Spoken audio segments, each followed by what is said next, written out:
So now let me bring up our first supporter, survivor's husband, Bob Bothel. Bob is a retired senior federal employee, former director of Europe for U.S. University, father of one, stepfather of two, grandparent of four, but most importantly, husband of a breast cancer survivor.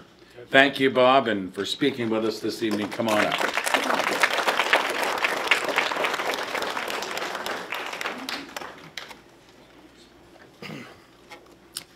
Well, I'm the luckiest man alive.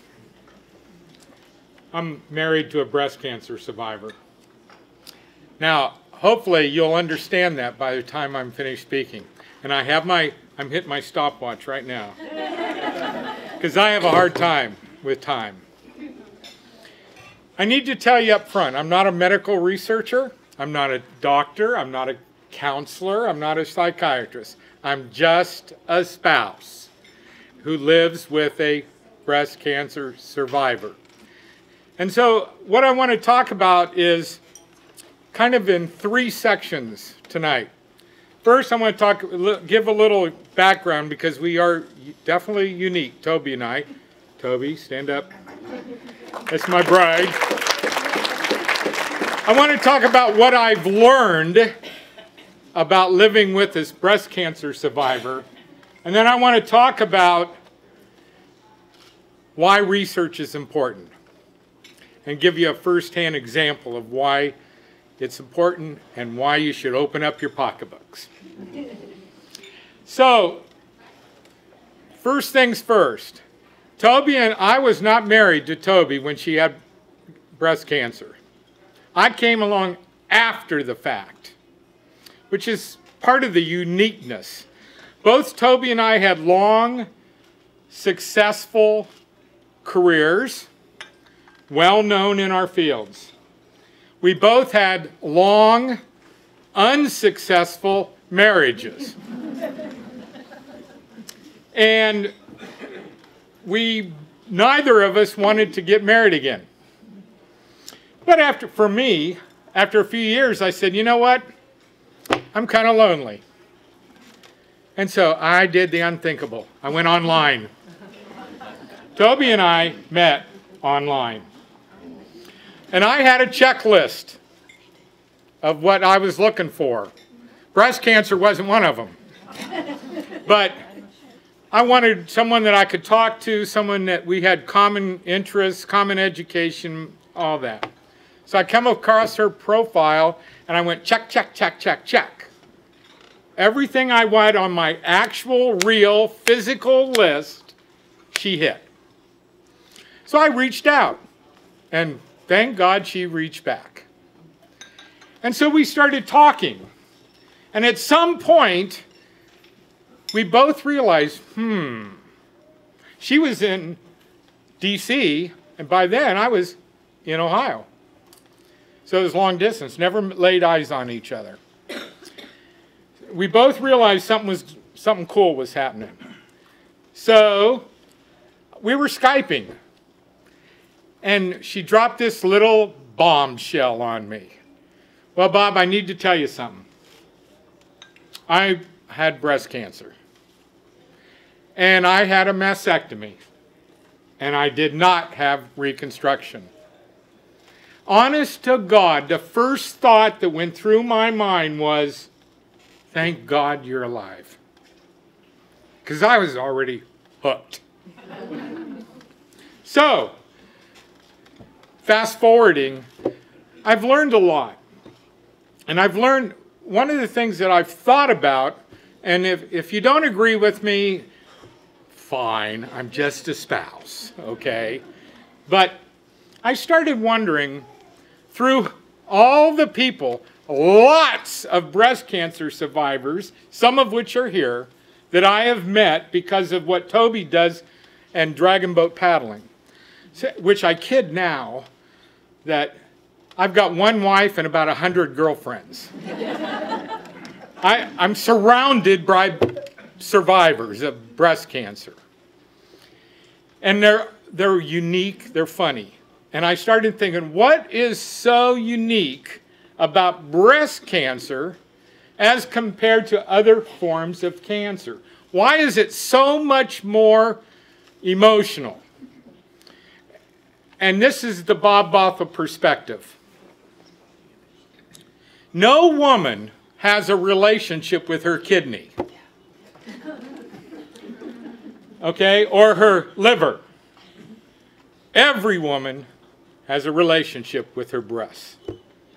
They play a unique role in life. Think about this. As a little girl, you desire it to be like mom. Then all of a sudden, you get them. And you realize, boys like them. Then you use them as the first feeding station for your children.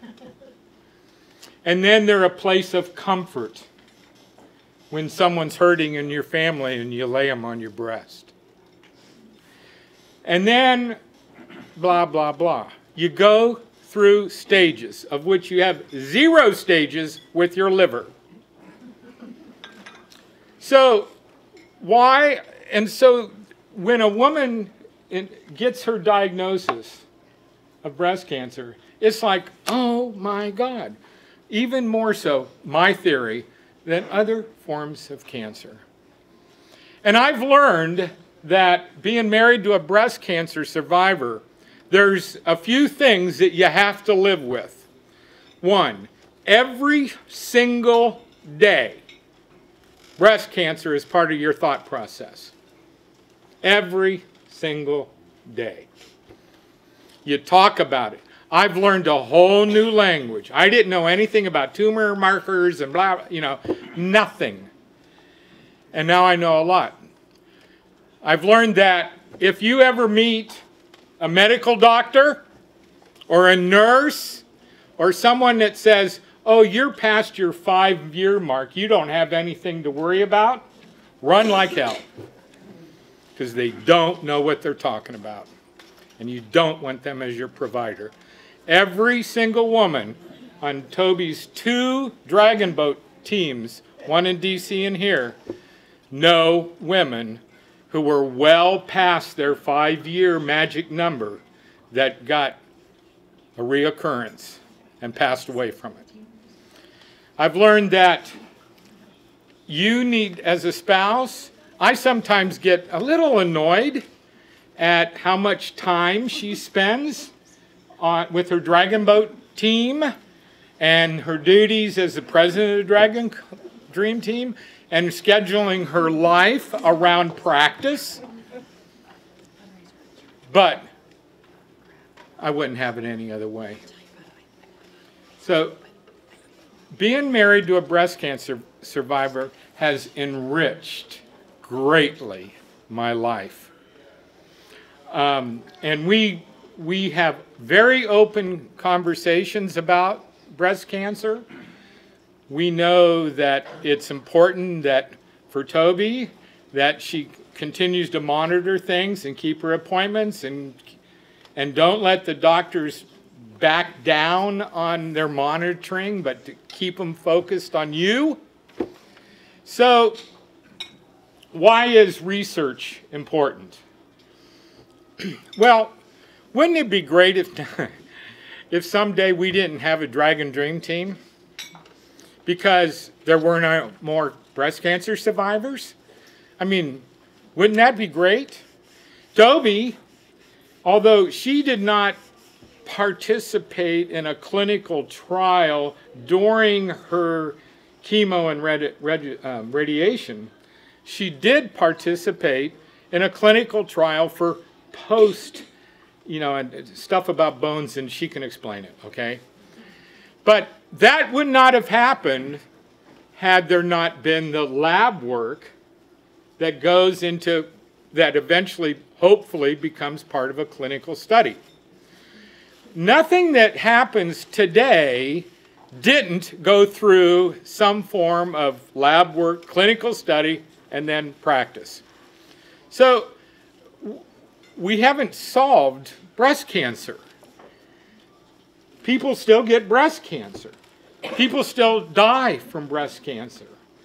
But that will change as more and more and more research takes place. And guess what? I'm smart enough to know research takes money. So supporting tonight Dr. Pushka's research makes all the sense in the world, because it could lead towards not needing a dragon boat, all breast cancer survivor thing. And I'm not stretching it. And I know that every one of the women on these teams would love to eventually not have a team because there were no more breast cancer patients. So it's been my honor to be married to a breast cancer survivor, and I mean that with all my heart. Thank you.